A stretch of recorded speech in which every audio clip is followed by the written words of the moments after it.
ನಮಸ್ಕಾರ ಎಲ್ಲರಿಗೂ. ಮಂಜುಳಾ ಗೌರಿ ಚಾನಲ್ಗೆಲ್ಲರಿಗೂ ಸುಸ್ವಾಗತ. ಶ್ರೀ ಶೃಂಗೇರಿ ಶಂಕರಮಠ ಶಂಕರಪುರಂ ಬೆಂಗಳೂರಿನಲ್ಲಿ ಚೈತ್ರ ಮಾಸದ ನವರಾತ್ರಿಯ ಪ್ರಯುಕ್ತ ಅಂದರೆ ದಶಮಿ ದಿನದಂದು ಮಾರ್ಚ್ 28, 2026 ಶನಿವಾರದಂದು ಬೆಳಗ್ಗೆ 10 ಗಂಟೆಗೆ ಶ್ರೀ ಶಾರದಾದೇವಿಯ ರಥೋತ್ಸವ ನಡೆಯಿತು. ಅದರ ವಿಡಿಯೋ ಹಾಕಿದ್ದೇನೆ, ತುಂಬಾ ಚೆನ್ನಾಗಿದೆ. ಈ ವಿಡಿಯೋನ ಸ್ಕಿಪ್ ಮಾಡಿದೆ, ಪೂರ್ತಿಯಾಗಿ ನೋಡಿ. ಆ ತಾಯಿ ಶಾರದಾದೇವಿಯ ಆಶೀರ್ವಾದ ಕೃಪಾ ಕಟಾಕ್ಷ ಎಲ್ಲ ಸಬ್ಸ್ಕ್ರೈಬರು ಹಾಗೂ ಎಲ್ಲ ವ್ಯಾಸನೂ ಸದಾ ಇರಲಿ ಎಂದು ಪ್ರಾರ್ಥಿಸುತ್ತೇವೆ. ಮಂಗಳ ವಾದ್ಯದೊಂದಿಗೆ ದೇವರ ಸಂಕೀರ್ತನೆಯೊಂದಿಗೆ ಈ ರಥೋತ್ಸವ ಮುಖ್ಯ ರಸ್ತೆಗಳಲ್ಲಿ ಸಾಗುತ್ತಿದೆ. ಸುಮಂಗಲಿಯರೆಲ್ಲ ಭಜನೆ ಮಾಡ್ತಾ ಮುಂದೆ ಸಾಗುತ್ತಿದ್ದಾರೆ. ಸರಸ್ವತಿ ನಮಸ್ತಭ್ಯಂ ವರದೇ ಕಾಮರೂಪಿಣಿ ವಿದ್ಯಾರಂಭಂ ಕರಿಷ್ಯಾಮಿ ಸಿದ್ಧಿರ್ಭವತು ಮೇ ಸದಾ. ಆ ತಾಯಿ ಶಾರದಾದೇವಿಯ ದರ್ಶನ ಎಲ್ಲ ಮಾಡಿಕೊಂಡ್ರಲ್ಲ, ತುಂಬಾ ಚೆನ್ನಾಗಿದೆ ಅಲ್ಲ. ಎಲ್ಲ ವಿದ್ಯಾರ್ಥಿಗಳು ಕೂಡ ಈ ಭಜನೆಯಲ್ಲಿ ಪಾಲ್ಗೊಂಡಿದ್ದಾರೆ. ಸುಮಂಗಿಯಲ್ಲಿರೋ ಭಕ್ತಾದಿಗಳೆಲ್ಲ ಭಜನೆ ಮಾಡುತ್ತಾ, ದೇವಿಯ ಸಂಕೀರ್ತನೆ ಆಡುತ್ತಾ, ನೃತ್ಯ ಮಾಡುತ್ತಾ ಮುಂದೆ ಸಾಗುತ್ತಿದ್ದಾರೆ.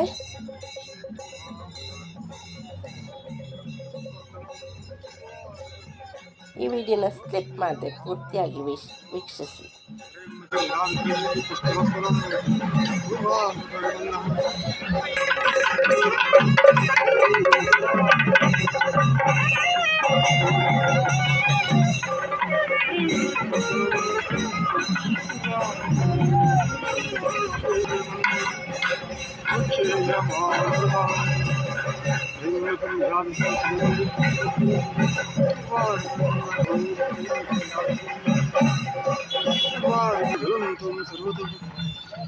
भद्रं भद्रं वीरं महाविष्णुं जलं भद्रं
ಶ್ರೀ ಶಾರದಾದೇವಿಯ ರಥೋತ್ಸವ ಎಲ್ಲ ವೀಕ್ಷಿಸಿದ ರಥೋತ್ಸವ ಎಲ್ಲ ಮುಗಿದ ಮೇಲೆ ಮತ್ತೆ ದೇವಾಲಯಕ್ಕೆ ತೆರಳಿದೆ.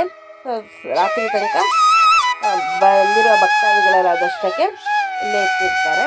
ಸೊ ಈ ವಿಡಿಯೋನೆಲ್ಲ ಮಾಡ್ಕೊಂಡ್ರೆ ಹೋಗಿ ಈ ವಿಡಿಯೋನೆಲ್ಲ ಇಟ್ಕೊಂಬಂದಿರೋದು. ಸೊ ಸೆಲ್ಫಿ ವಿಡಿಯೋ ತಕ್ಕೊತಿದ್ದಾರೆ. ರಥೋತ್ಸವ ಮುಗಿದ ನಂತರ ಬಂದಿರುವ ಭಕ್ತಾದಿಗಳೆಲ್ಲರಿಗೂ ಪ್ರಸಾದ ವಿನಿಯೋಗ ನಡೀತಿತ್ತು. ಪಾಯಸ, ಬಿಸಿಬೇಳೆಭಾತು, ಅನ್ನ, ಸಾಂಬಾರು ಹಾಗೂ ಮೊಸರನ್ನನ್ನು ಪ್ರಸಾದ ರೂಪದಲ್ಲಿ ಬಂದಿರುವ ಭಕ್ತಾದಿಗಳೆಲ್ಲರಿಗೂ ನೀಡುತ್ತಿದ್ದರು. ನಾವು ಕೂಡ ಆಮೇಲೆ ಜಾಯ್ನ್ ಆದ್ವಿ. ಸೊ ನಾವು ಅವತ್ತು ಶ್ರೀ ಜಲಕಂಠೇಶ್ವರ ಸ್ವಾಮಿ ದೇವಾಲಯಕ್ಕೆ ಹೋಗಿದ್ದೇವೆ.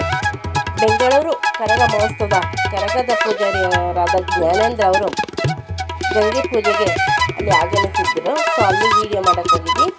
ಅಲ್ಲಿ ಮುಗಿಸ್ಕೊಂಡು ಶಾರದಾದೇವಿ ದೇವಾಲಯಕ್ಕೆ ಕೂಡ ಬಂದು ಇಲ್ಲಿ ಕೂಡ ಆ ತಾಯಿಯ ದರ್ಶನ ಮಾಡಿಕೊಂಡೆವು. ತುಂಬಾ ಚೆನ್ನಾಗಿದೆ ಎಲ್ಲ ಅಲಂಕಾರ ತಾಯಿಗೆ. ನೋಡೋಣ ಸಣ್ಣ ಸಣ್ಣ ವಿದ್ಯಾದಾತೆ ಶ್ರೀ ಶಾರದಾದೇವಿ ಅಮ್ಮನವರು. ನೀವೇನಾದ್ರು ನಮ್ಮ ಈ ಚಾನಲ್ಗೆ ಹೊಸಬರಾಗಿದ್ದರೆ ದಯವಿಟ್ಟು ನಮ್ಮ ಚಾನಲ್ನ ಸಬ್ಸ್ಕ್ರೈಬ್ ಮಾಡ್ಕೊಳ್ಳಿ, ಬೆಳಗ್ಗೆ ಕ್ಲಿಕ್ ಮಾಡಿ, ಲೈಕ್ ಮಾಡಿ, ಶೇರ್ ಮಾಡಿ, ಕಮೆಂಟ್ ಮಾಡಿ, ಸಪೋರ್ಟ್ ಮಾಡಿ ಹಾಗೂ ಎನ್ಕರೇಜ್ ಮಾಡಿ. ನಿಮ್ಮ ಫ್ರೆಂಡ್ ಆಗೋದ್ರ ಜೊತೆಗೆ ಶೇರ್ ಮಾಡಿ. ನೋಡಿ, ನಾನು ಗೌರಿ, ಗಣೇಶ, ರಾಮಕೃಷ್ಣ ನಾವು 4 ಜನ ಕೂಡ ಆಮೇಲೆ ಬಂದು ಆ ತಾಯಿಯ ದರ್ಶನ ಪಡೆದುಕೊಂಡು ಪ್ರಸಾದವನ್ನು ಸ್ವೀಕರಿಸಿದೆವು. ಇಷ್ಟವರೆಗೂ ನಮ್ಮ ಈ ಚಾನಲ್ನ ವೀಕ್ಷಿಗಾಗಿ ಎಲ್ಲರಿಗೂ ತುಂಬ ಹೃದಯದ ಧನ್ಯವಾದಗಳು. ಮತ್ತೊಮ್ಮೆ ಥ್ಯಾಂಕ್ ಯು ಫಾರ್ ವಾಚಿಂಗ್. ಆ ಶಾರದಾದೇವಿ ಆಶೀರ್ವಾದ ನಮ್ಮ ಮೇಲೆ ಸದಾ ಇರಲಿ.